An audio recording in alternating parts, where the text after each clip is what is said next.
Beltzak dira oso, Black is Black, zuk esan duzun bezala.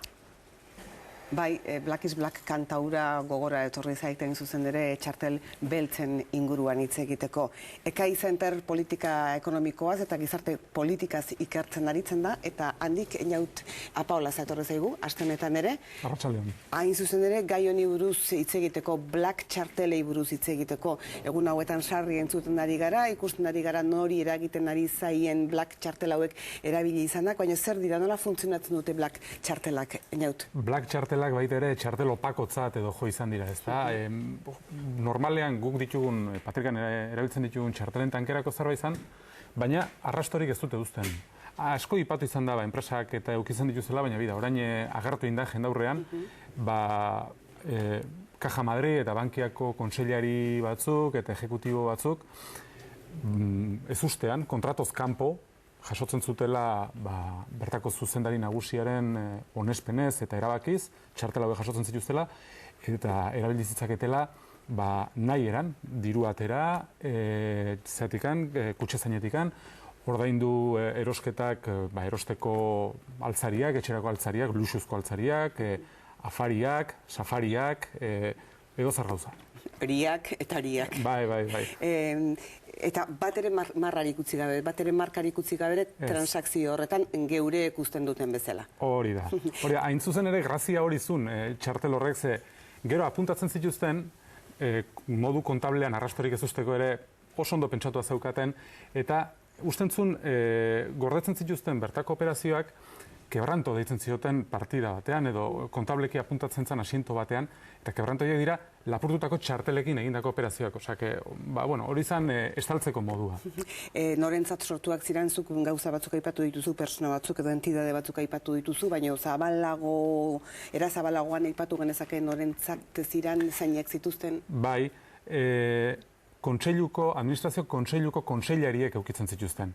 Klaro, haiei ematea, etzan agertzen beraien kontratuetan, dietak eta bar jasoko zituzten, horiek beraien ondorio fiskalak bat zituzten, baina txartel hau ematen zitzaiela, etzan inun agertzen, eta orduan persona hauek lotuta zeuden entidadeari modu ilun batean.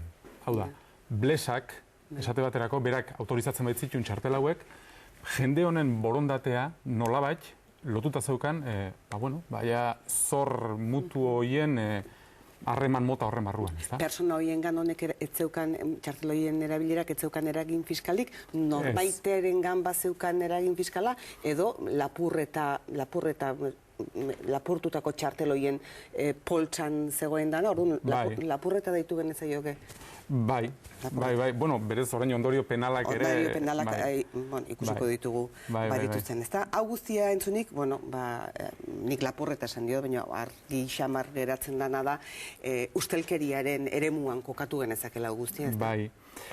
Ustelkeria, eta gaina ustelkeriaren alderdirik, ez dakit, astunena nahi baldin bada, ustelkeria heavy, tankerako zerbait, zeia dagoeneko ondorio penalak ere baditzu, ez? Jabetze ez bidezkoa, edo bidezko eztan jabetzearen barruan, edo delitu sozietarioaren barruan, edo sartzen da, ez? Ustelkeriak ez dauka zertan delituan ondorio izan behar, askotan nahikoa da ustelkeria hartzea, ustelkeria light modura hartzea, adibidez, onura publikoa gestionatzen duten politikarien borondatea menperatzen duten ekintzak. Eta hori, botere finanzierioak egiteko gaitasuna dauka. Kasu honetan hori gertatu da, ezta?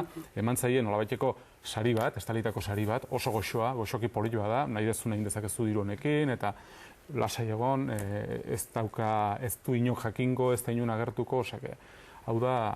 Ustelkeria jebi, asko gustatu zait definizioa. Aztertuko alditugu Europako ustelkeria datuak? Bai.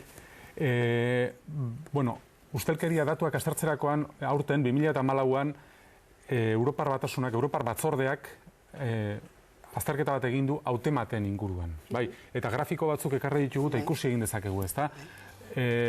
Hor daude ezkerreko aldean ikusi daitezke daturik altuenak eta erdian bajuenak, eta gero Frantzia eta Alemaniaren kasuan erdikoak. Ikusten dugu Espainiaren kasuan herritarren hautematea ustelkeriari buruz 85%koa dela.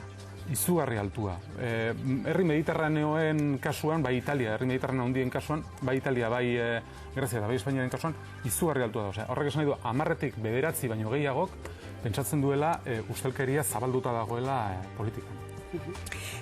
Hori, Europari begira, Espainiako estatuko datu zehatzagorik badaukagu, edo xehetuagorik badago? Bai, hor, Espainiaren kasuan, badago baita ere enpresariek beraiek nola ikusten duten ia ekonomian eragina badaukan ustelkeriak.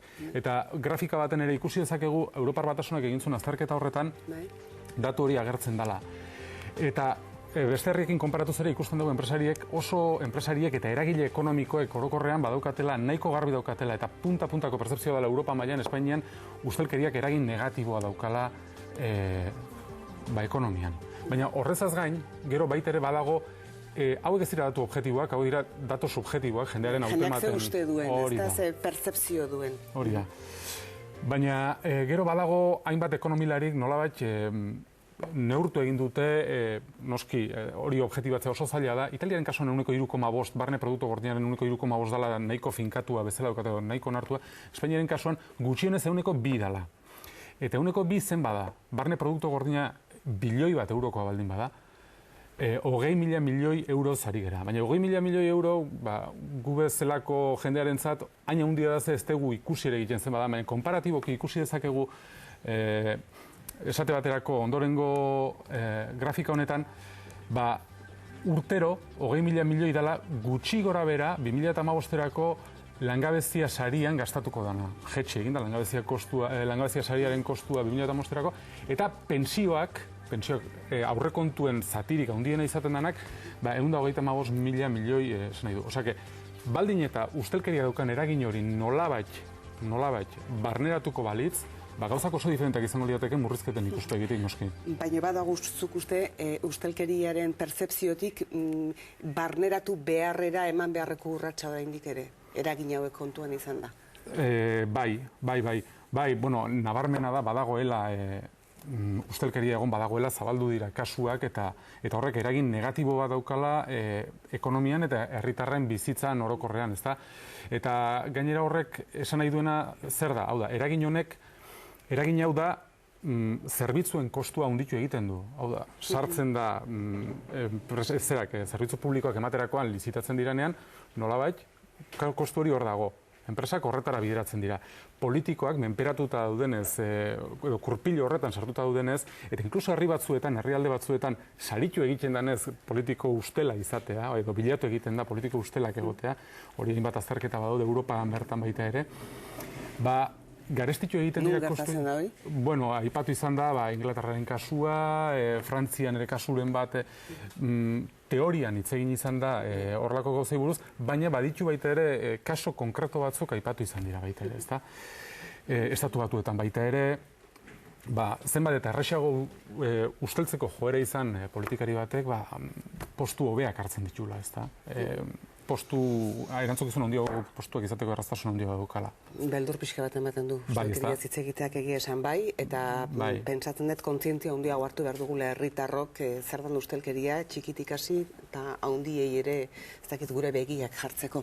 Argentinari buruz hitz egin behar dugu orain Asier Rodriguezolak, argentinar batekin, eta Argentinan urteak egin dituen beste pertsona batekin, Argentinak bizi duen egoeraz, bi ideia nagusi eskatu nahi nizkizuke zuri ere. Bai, Argentinaren kasuan, munduaren polo aldaketa monopolarra izatetik, multipolarra izate bide horretan, Argentinaren kasua, adibide politikoa da, ez? Hor, ez dira nire hitzak gainera, Cristina Fernandezen hitzak dira, fondo putreak, gainera eragin latza izan duten fondo putre horiek, iparraldeko arrano dirala, benetan. Hau da, Estatu Batuak edo Wall Streeten eraginez hartutako neurriak izan dirala. Zergatik, gero eta gehiago aliantzak sortzen ari dira Hego Ameriketako herrien artean eta Errusia, Txina eta hor sortzen ari den polo berri horren artean, ezta? Bai, abel haragia, gasa eta horrelako gauzen inguruan. Orduan, horrek baita ere nolabait Wall Streeten haserrea edo badakar, eta horrelako neurriak eta baita ere bestelako desestabilizazio neurriak, Asian gerra forma ere hartu ezaketenak, ekarri dituztenak, eta Argentinaren kasuan, hain ondo ezagutzen dugun, fondo putreen zafrada hori edo. Gehiago sakonduko dute gai honen inguruan, Unai, mila esker gaur gurekin izateagatik, datorren astean etorri, Unai ez, Einaut, eta Paolaza, Ekaiz Enterretik etortzen da astero, eta datorren astean etorriko da, eta berarekin beste